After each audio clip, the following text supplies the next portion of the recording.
কদিন আগে আমি আটরশি গেছিলাম, এই কত মাস 2-3 আগে এই সিজনে মাহফিল করলাম ওইদিকে ফরিদপুরে।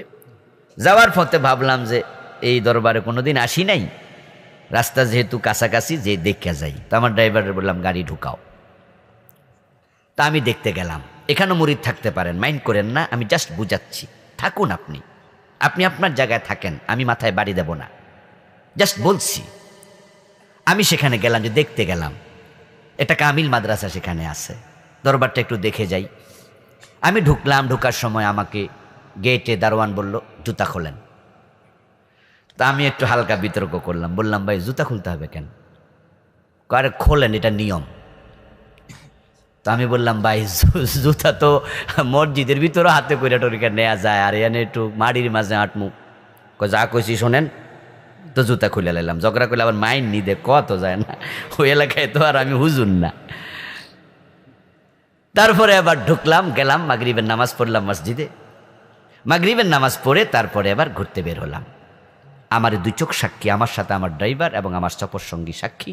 গিয়ে দেখি উনাদের পীর সাহেবের কবরে 2 জন সেজদায় পড়ে আছে।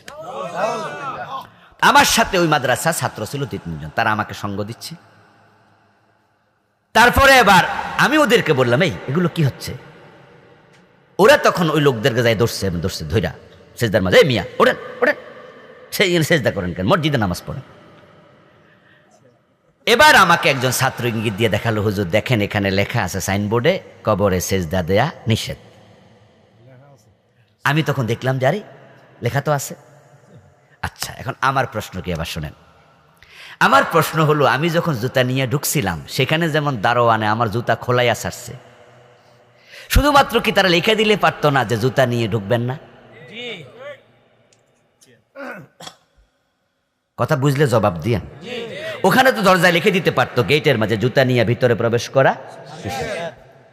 তাহলে রেজাল্ট কি দাঁড়ায়? তো ওরা বোঝে যে এই লেখা সবাই মানবো না, কেউ কেউ ঠিকই জুতা লইয়া ঢুকে যাবে, যেমন আমিও ঢুকে যেতাম। কিন্তু হেরা বুঝছে যে লেখা দিয়া কামইব না, তাই খোলাইয়া সারমু। তো সেজদা দেবেন না কবরে, শুধু লেখলা কেন? ওখানেও দারোয়ান দরকার আছে না নাই?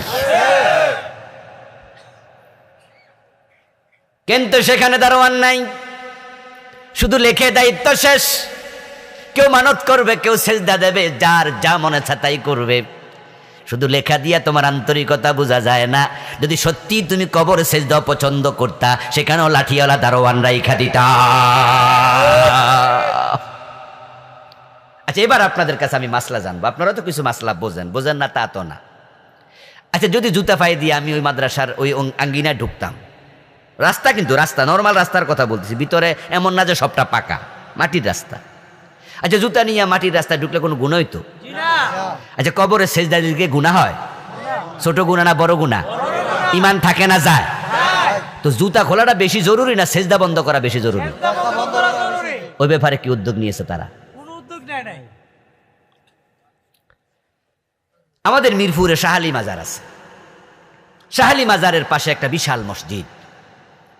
শাহালি মাজারে মানুষ মানত করে, মানুষ টাকা দেয়। আচ্ছা, মসজিদের খতিব সাহেব কি জানে না? উনি যদি বলতে এই মাজারে মানত করো কেন, মাজারে মানত করা শিরিক, হারাম, এটা করবা না, তাহলে কিন্তু মানত বন্ধ হয়ে যেত। কমিটিকে ডেকে বলতো এই মসজিদে আমি যদি খতিব থাকি মাজারে মানত চলবে না, তাহলে হয়তো একটা কিছু হইতো। কিন্তু ইমাম সাহেব সিরিয়াস ভূমিকা নেয় না। কেন নেয় না? কারণ নাহলে তো বেতন বাড়বো কেমনে।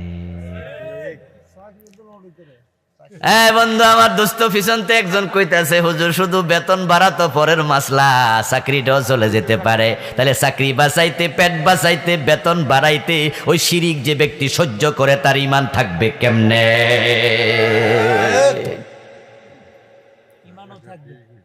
আরে প্রিয় ভাই, হযরত শাহজালাল রহমতুল্লাহি আলাইহি গৌর গোবিন্দের বিরুদ্ধে যদি তলোয়ার হাতে নিতে পারে, বাংলাদেশের আলেম ওলামারও শিরকের বিরুদ্ধে প্রয়োজনে লাঠি হাতে নেওয়া দরকার আছে না নাই?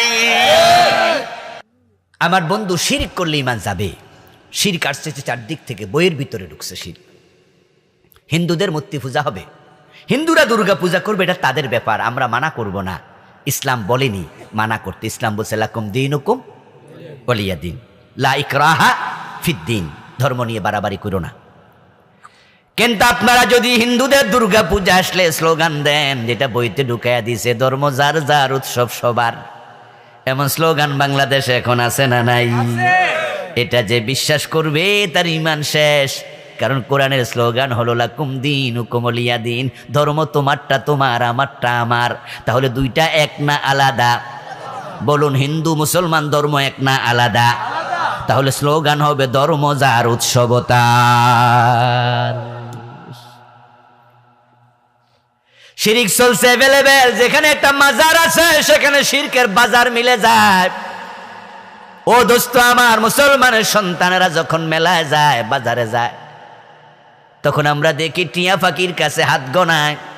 হিন্দু ঠাকুর আসলে তার কাছে হাত মেলে ধরে বলে, আমার ভাগ্যে কি আছে একটু কইয়া দেন। আমার বন্ধু বিদেশ যাবে, সন্তান মা পাঠাইয়া দে ঢাকা, যাও যাইয়া একটু গণকের কাছে জিগাও ভিসা লাগবে কিনা। অতীত ভবিষ্যৎ ভূতপূর্ব সব জানে। বাবা লিটন দেয়ান বৈশা আছে বিশাল শপিং মলে দোকান খোলে, এখন ওইখানে যায় হাত দেখায়া ভবিষ্যৎ জানতে চায় মুসলমানের সন্তান, অথচ ভবিষ্যতের এলমের মালিক শুধু কে? এগুলো শিরিক। শিরিক মানে হলো যেটা শুধু আল্লাহর জন্য নির্ধারিত, সেটাতে অন্যকে শামিল করা। আলিমুল গায়েব, গায়েবের মালিক শুধু কে? এখন আপনি যদি বলেন যে না, ওই লিটন দেয়ান গায়েব জানে, সে ভবিষ্যৎ সম্পর্কে জানে, ঠাকুর মশাই জানে, ঈমান আপনার শেষ। ও মুসলমান, সন্তান হয় না, আল্লাহর কাছে চায়, 2-4 বছর চাইয়া আর সহ্য হয় না, তখন সন্তান চাওয়ার জন্য খাজা বাবার কাছে ভারতে চলে যায়। বাইজিদ বোস্তামির কাছে লাল রশি লইয়া চইলা যায়, কচ্ছপের পর্যন্ত বিস্কুট খাওয়াইয়া বাবা বাবা ডাকে। খাজা বাবা আমার ছেলে দাও, মেয়ে দাও, কেউ ফিরে না খালি হাতে খাজা বাবার দরবারে। এমন গান গাওয়ার লোক বাংলাদেশে আছে না নাই? অথচ সন্তান দেয়ার মালিক শুধু কে? ও দোস্ত, ঈমান চলে যাচ্ছে ঘাটে ঘাটে। শিরিক নিয়ে আমি বই লিখছি, অনেক দিন আগে লিখছি, আলহামদুলিল্লাহ হাজার হাজার কপি দেশে মানুষের হাতে পৌঁছেছে। 2017-তে লিখছি, 16তম সংস্করণ গত ডিসেম্বরে আসছে। 29টা শিরিক লিখছি। আর মাঝে কয়টা লিখছি? 29 কইলাম তো 4-5টা, বাকিগুলার খবর কি? কুফর নিয়ে লিখেছি আলাদা বই, ওটাতে কুফর লিখছি 56টা, যেগুলো বাংলাদেশে চলমান। নেফাক নিয়ে আলাদা বই লিখেছি, ওখানে নেফাক লিখেছি বাংলাদেশে, আমাদের দেশে কোরআন হাদিস থেকে বের করে 28টা চিহ্ন লিখেছি। বাংলাদেশের লোকেরা 4টা বেশি জানে। কথা বললে মিথ্যা বলবে, ওয়াদা করলে খেলাপ করবে, আমানত রাখলে খেয়ানত করবে, ঝগড়া করলে গালি দেবে। এগুলো নেফাকে আমলি, ছোট ছোট নেফাক। কিন্তু বড় বড় নেফাক আছে যেগুলো করলে ঈমান যায়, ওগুলোর আলোচনা কম। যখন কারো কাছে আল্লাহর আইনের কথা বলা হয়, কোরআনের দিকে, হাদিসের দিকে, রাষ্ট্র পরিচালনার জন্য ডাকা হয়, তখন তারা যদি বলে এটাতে আমি নাই, আল্লাহ কোরআনে বলছে লোকগুলো মুনাফেক মুনাফেক মুনাফেক। আল্লাহর আইনের কথা শুনলে যাদের চেহারা কালো হয়ে যায়, তাদের অন্তরে ঈমান থাকে না, তারা মুনাফেক হয়ে যায়।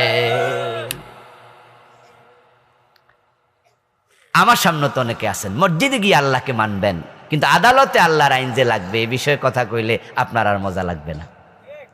ডান পা দিয়ে মসজিদে ঢুকবেন, আপত্তি নাই, বাম পা দিয়ে বের হবেন, আপত্তি নাই। আল্লাহু আকবার বলে নামাজ শুরু হবে, কারো আপত্তি নাই। সালাম ফিরিয়ে নামাজ শেষ হবে, কারো আপত্তি নাই।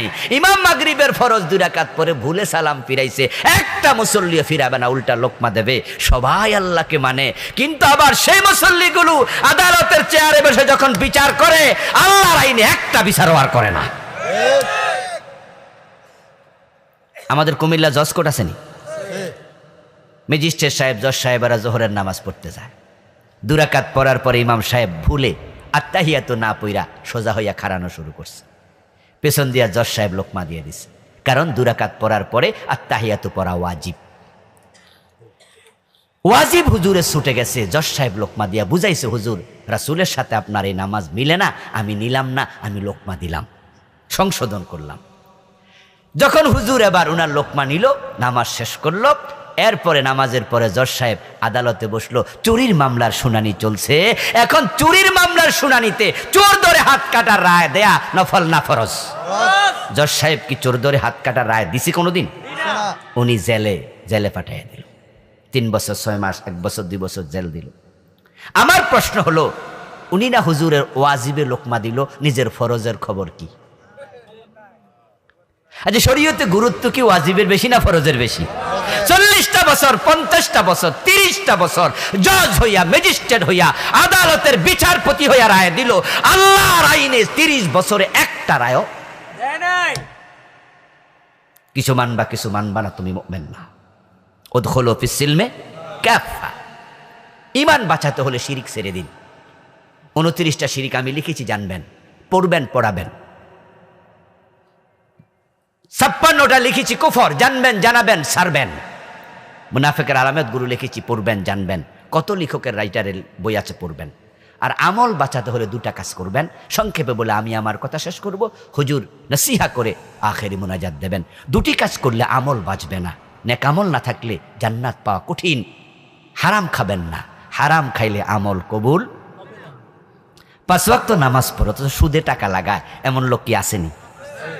আজকের মাহফিলে 2-1 জন 1 টাকা সুদ খেলে 36 বার জেনা হয়। মান আকালা দিরহাম রিবা ওয়া হুয়া ইয়ালাম আন্নাহু আশাদ্দু মিন 36 জিনা। প্রিয় নবীজির হাদিস, যে ব্যক্তি জেনে শুনে 1 টাকা সুদ খেলো, আমল নামায় 36 বার জেনার গুনাহ লিখে দেয়া হলো। 100 টাকা সুদ খেলে 3600 বার জেনা হয়। 1000 টাকা সুদ খেলে 36,000 বার জেনা হয়। ও দোস্ত, জান্নাতে কেমনে যাইবা ভাবো। সুদ খেলে 73টা গুনাহ হয়। সারুহাইয়ান কি হররাজুল উম্মাহু, সবচেয়ে ছোট গুনাহটা হলো নিজের মায়ের সাথে জেনা করা। বিষ খাইতে খাইতে কেউ মারা গেলে আমরা বলি লোকটা হতভাগা, এমন গুনাহ করলো, তওবা করার সুযোগ আর পাইল না, মইরা গেল। ফাঁসিতে ঝুলে মারা গেলে আমরা বলি হতভাগা, এমন গুনাহ কইরা আত্মহত্যা কইরা মরল, তওবা আর করতে পারলো না। ও বেটা, তওবা করতে পারলো না, বিষ খাইয়া মরলো, তওবা করতে পারলো না, ফাঁসিতে ঝুলে মরলো। আর আপনার সুদে টাকা লাগানো অবস্থায় যদি মৃত্যু হয়, মায়ের সাথে জেনা করতে করতে আপনার মৃত্যু হলো।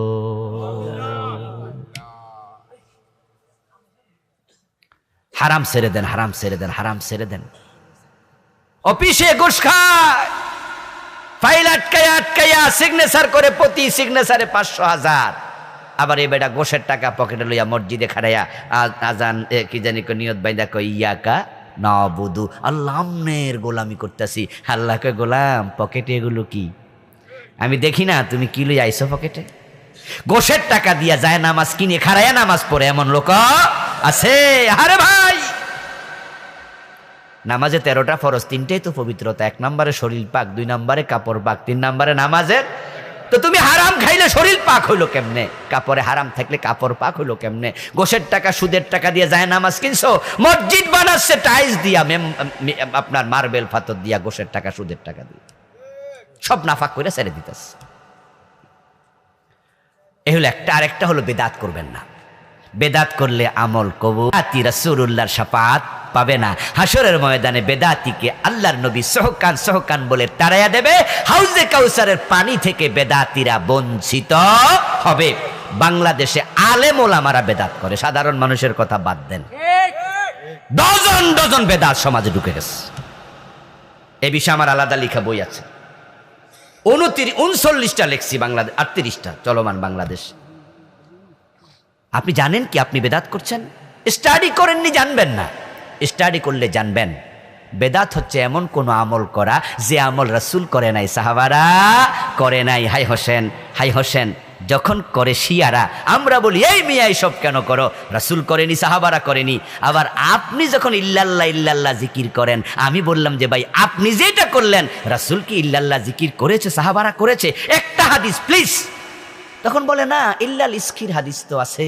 হ্যাঁ, অসুবিধা কি? মুস্তাসনা মিনহু তো আছে। তো আপনি না শিয়াদের ব্যাপারে বললেন রাসূল করেনি, সাহাবারা করেনি, হাই হোসেন করো কেন? তা আপনারটা আসলো কোত্থেকে? ইবাদত কি আপনি বানাবেন নাহু সরব দিয়া?